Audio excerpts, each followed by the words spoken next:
আসসালামু আলাইকুম। স্প্যানিশে আপনারা একটা ভিডিওতে কিভাবে আউনো বাক্য এবং আদার্স বাক্য কিভাবে শিখবেন আজকের ভিডিও থেকে শিখে রাখুন। চলুন শুরু করি। ভিডিওটা শুরু করার আগে অবশ্যই আমার 10 তারিখ থেকে নতুন ব্যাচ শুরু হতে যাচ্ছে। একদম বর্ণমালা থেকে অবশ্যই এন্ট্রি নিলে 1 তারিখ থেকে এন্ট্রি ঘোষণা হয়ে যাবে, এন্ট্রি নিয়ে নিতে পারবেন। এবং 19 তারিখ থেকে দিলে আদার্সের কোর্স শুরু হতে যাচ্ছে। সেটাতে যারা দিলে আদার্সের কোর্স করতে চান সেটা দিলে আদার্সের কোর্সে করতে পারবেন। যাই হোক, শুরু করি। তার আগে আমাদের ভার্বের রূপান্তর শিখতে হবে। কর্তার ভার্ব। কর্তার মানে কাটা।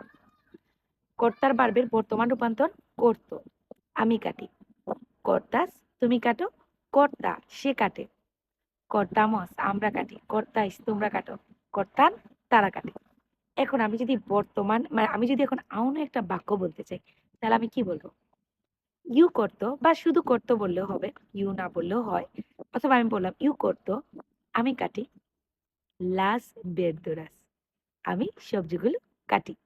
এখন আমি যদি আদর্স লেভেলের বাক্য বলতে চাই, তাহলে আমাকে কিভাবে বলতে হবে?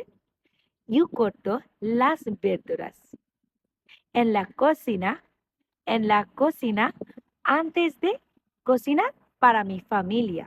এখন আমি একটু ভেঙে ভেঙে বাক্যের অর্থগুলো একটু বলে দিচ্ছি এই এত বড় লাইনে। ইউ করতো আমি কাটি কি লাস verduras সবজিগুলা en la cocina রান্না করে antes de cocinar রান্না করার আগে para mi familia আমার পরিবারের জন্য। মানে রান্না করার আগে কি করি? আমি সবজিগুলো কাটি আমার পরিবারের জন্য। মানে রান্না করে সবজিগুলো কাটি আমার পরিবারের জন্য। তো এখন যদি আমি আপনাদেরকে আউনো লেভেলের বাক্য বলি, আপনারা আদর্শ লেভেলের বাক্যটা নিচে কমেন্টে করে দিবেন। আমি যদি বলি মি মাদ্রে আমার মা কি কর্তা কাটে কারণে। মি মাদ্রে কর্তা কারণে আমার মা মাংস কাটে। এখন আমি যদি বড় আদর্শ লেভেলের বাক্য বলতে চাই, তাহলে আপনারা কমেন্টে জানান। আমার স্টুডেন্ট অবশ্যই পারবে। আমি বাক্যটা বলতেছি। আমার মা বড় ছুরি দিয়ে কি মাংস কাটে কিসের জন্য? কারণ তিনি পরিবারের জন্য রান্না করেন। তো কেমন লাগলো? অবশ্যই এই বাক্যটার স্প্যানিশ কমেন্টে জানান। স্পেশালি আমার স্টুডেন্টরা।